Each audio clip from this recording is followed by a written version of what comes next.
बछड़ा बनकर के आता है और जैसे ही बछड़ा बनकर के आया मेरे भगवान उसको पहचान गए और पहचान करके उसके दोनों सिंगों को पकड़ करके मेरे भगवान उसको घुमाते हैं और घुमा करके गोविंदाय नमः में करते हैं। वृत्तासुर कहते हैं मन की चंचलता को, अपना मन ही वृत्तासुर है।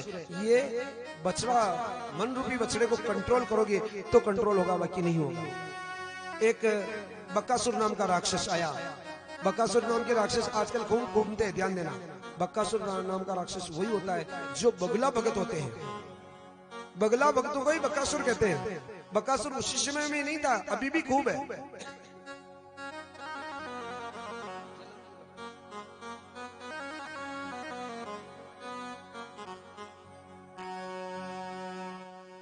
बक्कासुर ऐसा मतलब दिखता बाहर से सफेद, परंतु पानी में बैठा रहता है जैसे कोई तपस्वी पानी में तपस्या कर रहा हो, परंतु वो नीचे देखता रहता है। जैसे ही कोई जीव जंतु आए उसको हिंसा करके खा जाता है। ऐसे बक्कासुरों से दूर रहो। मेरे भगवान ने बक्कासुर का गोविंदाय नमः में किया। अगासुर नाम का राक्षस फिर आया जिसका मुंह खुला हुआ था और सारे सखा अंदर चले गए गुफा समझ करके। मेरे भगवान ने उसके कंठ में जाकर के विराट स्वरूप धारण किया और अगासुर को गोविंदाय नमः में किया। अगासुर से निकलने के बाद सारे सखा कहते कि आज कन्हैया नहीं होते तो हम मर जाते। ध्यान देना, 1 साल बाद में सखा अपनी माताओं से कहते हैं कि माँ आज यदि कन्हैया नहीं होते तो हम मर जाते। वो तो 1 साल पहले की बात थी। राजा परीक्षित ने पूछा कि 1 साल बाद में क्यों कहा, तो ध्यान देना, जब से अगासुर के मुख से बाहर निकले सारी सखा, उसी समय सब भोजन करने के लिए बैठे। मेरे भगवान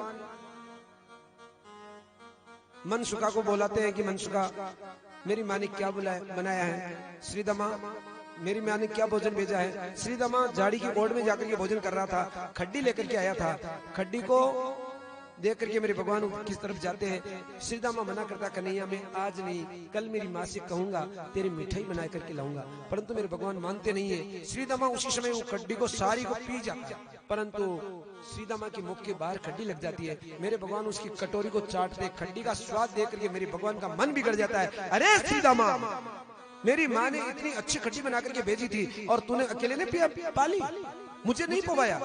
मेरे भगवान उसके मुंह पर खड्डी लग रही थी, उसको चाटने लग गए। ब्रह्मा जी को संदेह हो गया और ब्रह्मा जी कहते कि मैं तो इनको परमात्मा नहीं मानता, झूठा खा रहे हैं, झूठा खा रहे हैं, ये मैं परमात्मा नहीं हो सकते।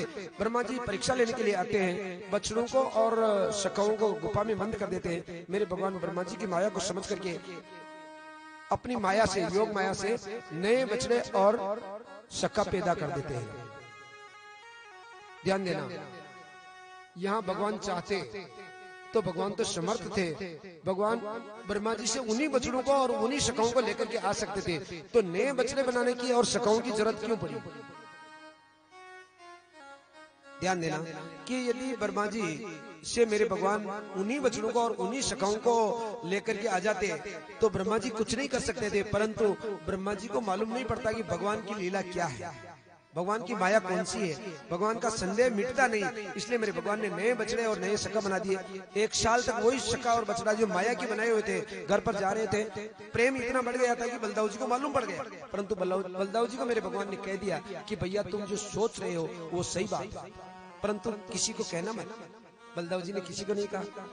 1 साल बाद जब ब्रह्मा जी वापस आए, देखा कि ब्रज में तो वो बछड़े चल रहे, सखा भी उतने के उतने, और गुफा में देखा तो गुफा में भी बछड़े बंद है। और 1 साल हो गया, न तो कोई उनको भोजन कराने वाला, न कोई पानी पिलाने वाला, परंतु उतने अस्पष्ट, कोई मतलब बदलाव नहीं है।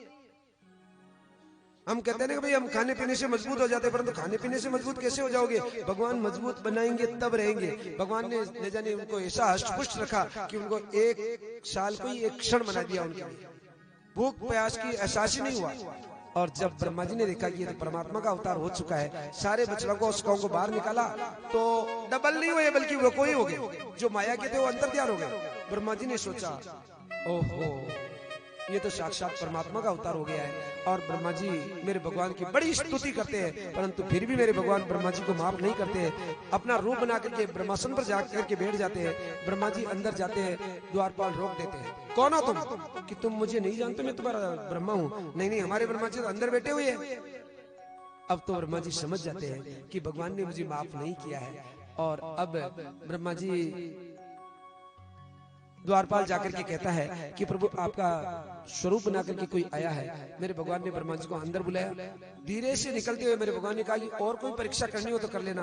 ब्रह्मा जी क्षमा मांगते कि प्रभु अब कभी आपकी परीक्षा नहीं करूंगा। मेरा आपसे निवेदन है कि आप भगवान के भक्त बनते हो तो भगवान के भक्तों को कभी भी भगवान की परीक्षा नहीं करनी चाहिए। भगवान की परीक्षा कभी मत करना। हमारी परीक्षा तो भगवान बार बार करेंगे, परंतु हमें भगवान की परीक्षा कभी नहीं लेनी। ये नहीं कहना कि देखे आप भगवान हो तो मेरा ये काम कर देना, ऐसा शब्द कभी मुख से नहीं निकालना है। ऐसा शब्द निकालते हो तो आपकी भक्ति सारी असफल हो जाएगी। सुखदेव स्वामी राजा परीक्षित को कथा सुनाते हैं। मेरे भगवान माता से कहते हैं कि माता आज मैं गायें चराने के लिए जाऊंगा। मेरे शक्का कहते हैं कि तू छोटा है ना, इसलिए तेरी माँ तुझे बछड़ों में बेचती। आज मैं गायें चराने के लिए जाऊंगा। आज पहली बार कार्तिक शुक्ल पक्ष एकादशी को, कार्तिक शुक्ल पक्ष अष्टमी को, एकादशी देव उठनी 11 होती है, उससे 3 दिन पहले कार्तिक शुक्ल पक्ष की जो अष्टमी आती है उसको मेरे भगवान गौमाता का श्रृंगार करते हैं। बड़ा मधुर श्रृंगार करते हैं गौमाता का, और तिलक लगा करके गौमाता का पूजन करते हैं। पूजन करके आज गौमाता को पकवान खिलाते हैं। पकवान खिला करके पहली बार मेरे भगवान गायें चराने के लिए जा रहे हैं, और उस दिन को त्योहार बना दिया मेरे भगवान ने गोपाष्टमी के रूप में। हमें भी गोपाष्टमी को गौमाता की पूजन करना चाहिए। वैसे हमेशा गौमाता का को रोटी खिलाना चाहिए। जो भी आपके घर में प्रसाद बना है उसका कुछ एक थोड़ा सा हिस्सा गौमाता को देना चाहिए। विशेष तौर से गौमाता की सेवा मतलब पूजा तो आपको गोपाष्टमी के दिन, तो जिस तरह से होली दिवाली राखी त्योहार मनाते हैं उस तरह से त्योहार मनाना चाहिए। हम सनातन धर्मियों के लिए सबसे बड़ी गौमाता है। गौमाता है तो हमारा सनातन धर्म है, और सनातन धर्म है तो गौमाता है। गौमाता रहेगी तो भगवान हमें स्वीकार करेंगे, गौमाता नहीं रहेगी तो हमें भगवान भी स्वीकार नहीं करेंगे, और हमारा सनातन धर्म भी चला जाएगा। इसलिए सनातन धर्म की रक्षा के लिए सबसे महत्वपूर्ण चीज है गौ सेवा। राधे राधे।